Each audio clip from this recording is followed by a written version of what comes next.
So after winter semis, the heartbreaking set against Captain Zach, he looked like he had your Rosalina's number, right? That was four games. You fought through loser's bracket, beat Samsora, you beat Cosmos, you come back to Captain Zach. You're down 2 games, and then you pull out the Olimar. Tell me what was going through your mind. Okay, Rosa's not working. That's the first thing. I'm like, thinking myself, Step 1. I'm like, okay, Rosa, I kind of know what I'm doing wrong, but at the same time, I don't know what the answer is to certain things he's doing. Like, the way he's playing at the ledge is like, I can deal with it, but now when he's getting the big punishes compared to me. So I'm like, okay, I'm not getting the punishes I need. I'm not sure how to get harder punishes right now.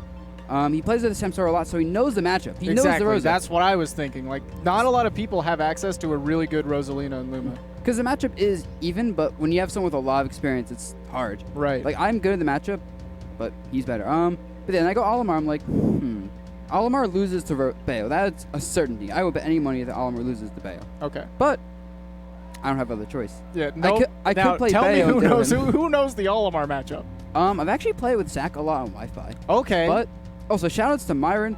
I was playing rotations. No, I was playing Bayo Olimar with Myron on Wi-Fi, and he showed me a lot of things Olimar's side of the matchup. I'm like, this is really good. Right. I've heard you've been trying to pick up a Bayonetta, right? Or learning her character? She's pretty good. I'm not gonna lie. When I lost to Zach, I was kind of upset, but I was also like, that was a lot of good stuff. I can't wait to use that for my own. Yeah. Now I understand how it feels to get hit by this and why it works. Right. I'm gonna implement this. This is great. So it was a learning experience. But yeah, I mean, he won't know the Olimar matchup as well as I would know Bayo Olimar. I mean, obviously. I fought Saj at what's it called? SmashCon. I beat him really quick with Olimar. I beat Pink Fresh's Bayo with my Olimar.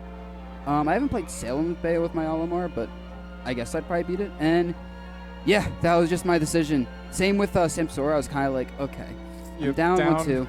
Rosa, I mean, I know I'm doing wrong with ledge jumping, but I'm so afraid to not do ledge jump because forward air, up smash to catch regular gaps. And he was reacting to the roll every time. So I'm like, okay. So good. He knows the Rosa matchup because he plays Rosa.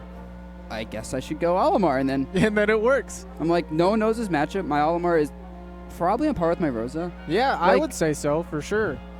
I undoubtedly the best Olimar in the world. Shoot on maybe. I think shoot on because he at least American for sure. Oh yeah, definitely. But shout out to other Olimars like Angbed, Myra, I'm Hip, who I do watch and study and learn a lot from. Yeah. Because I don't mean the character obviously, so I'm really like taking other people's ideas, feedbacks, just and like a Frankenstein version of everyone, the best of everyone else. I mean, my theory is that the best Olimar is actually a combination of myself, shoot on Myra. Like every Olimar has really good strengths. Right. And so that's that. But yeah, Olimar is definitely a solid character. I have always said Olimar's a bad character, but I have to admit today he's actually a pretty good character. Sometimes he just works out. But man, I don't understand how you have the mental strength to come back 14 games. It's crazy. It was 14? It was, if you count winners, there was 4 games, and then it went to game 10. Oh, yeah. The reset. It's nuts. Because, like... in both those games, I had that first stock, and then he just does Bayo things. I'm like... The way that after the first time you switched to Olimar in the second set, he got none of the Bayo stuff. And then you're up 2 games, and then he comes back and does silly Bayo stuff games 3 and 4. It's ridiculous. It's crazy how you're able to keep track of. Rosalina and Luma and Olimar are not characters that are like easy to keep track of. There's a lot of stuff you have to think about, like Luma control, how you're gonna mix people up with like. Well, that's why it's fun. Yeah. Because I love actually in any game with like an RPG, I'll play as a Necromancer or Summoner or something that controls multiple minions. Right. I love RTSs, although there aren't many around right now. Like I played StarCraft 2 a lot over one summer. I love watching and playing StarCraft when I can. Because you just control so many minions. Any game where I can control minions and micromanage a lot of stuff, you can bet I'm doing that. Because there's so much fun to be found in creativity. Your ability to control the Pikmin and line them up properly, get the right setup is crazy. Yeah, I mean, almost a decade of Olimar. Yeah. I mean, honestly, in this compared to Smash Brawl, Smash for Olimar is easy to manipulate. You have right because he has the same order, right? Yep, red, yellow, blue, white, purple. It's hard to keep track of. Yeah. Whereas in Brawl, okay, I got 3 Pikmin that start. Oh, they're random. Oh, I got plucked 3 more. Oh, they're random. Okay, time to throw these Pikmin out. Use down smash to get rid of these Pikmin. Whistle this order. Do an up air so I can cycle this out so I can do a side B with this Pikmin and follow up with a grab and Wasn't it harder. Back in Brawl, wasn't it the different stage terrain altered the percent chance of a different Pikmin? It was Lilat and Frigate both gave you more yellows and purples by about 5% each. I think And then Delfino. On Delfino, in the water, you got more blues. On the umbrella, you got more reds. On the main stage, I believe you got more yellows and purples. That's on nuts. like the kind of like road area, like when it sinks down, was just regular. Castle Siege on the flags was extra, I think, reds. I'm not entirely sure. Right. But But do you ever miss that, or are you like, no, I'll take my consistency any day? It might be fun to micromanage, but No, I think that was better because you could. Okay, so if I'm fighting someone who knows how to fight Olimar, Right. they'll know the order. Now if That's I'm fighting true. someone that, in Brawl knows Olimar, they don't know the order. And in Smash 4, you can actually move your Pikmin around in ways that like it's hard to see them, which is something that Myron's really good at, and I haven't really implemented yet. But in Brawl, like you could move around so many ways and confuse people with your Pikmin because you would just do like a down smash to clear out 2 Pikmin, for example. right, so it just cycle to the west. Yeah, and then you could do like whistles, like and you could have like 4 or 5 different ways to cycle Pikmin and Brawl while moving, and all the Pikmin like didn't have arrows on top of them; they kind of moved around. So it's very Yeah, few and you got opponents keep 6 track of that Pikmin stuff. instead of just 2, so it's like, or instead of just 3, so So it was with, fun. with 3, it's a lot easier to keep track of on both sides. Yeah, so it was fun. Man, what were the hardest, outside of Grands, what were the hardest sets you had to deal with? Definitely a Samsora. That's it. Like everyone else, I didn't drop. Well, I dropped the game to Lucas. I kind of realized game 2. I'm like, he's not grabbing me. Like I'm expecting every Lucas to go for a lot of grabs. He just kept doing his air and fair. I'm like, Hockey's really good, but then you killed him at 30%. and that ruined all momentum. I cried a little bit on the inside. Wait, no, it was 40. Oh, 40. I just want to make that's sure a you very understand important, that's very acceptable. very important distinction. But for real though, man, it was still game 3 dominated, and then moved on to crush most of the rest of bracket. Yeah, Cosmos I was worried a lot about. Yeah, And because I he mean, just came hot off of doing really well against Ally, and he's like the big name you expect coming in here. And yeah, I mean, I was like expecting like our set to be very close, and the last 2 games were close, but like, and he did do miss input. I know he wanted to read my role with the side B, but he didn't do it. But like, I was expecting like a game 5 set. I was very surprised. It was in the clutch moments, you just ended up taking it a little bit more. It seemed like there was a couple of times where he just didn't want to commit to a read. He might have understood that you wanted to ledge jump, but he didn't want to just throw out the hitbox in case Yeah, he that's was why. wrong.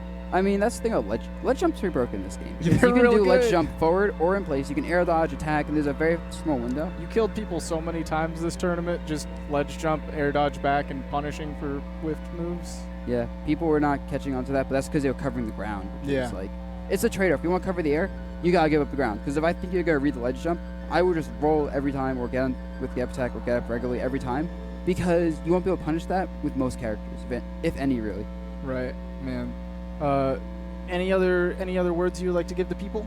Just shout-outs to people that were like giving me support in the chat. Shout-outs to Renegades, my sponsors. You guys are Right. awesome so far.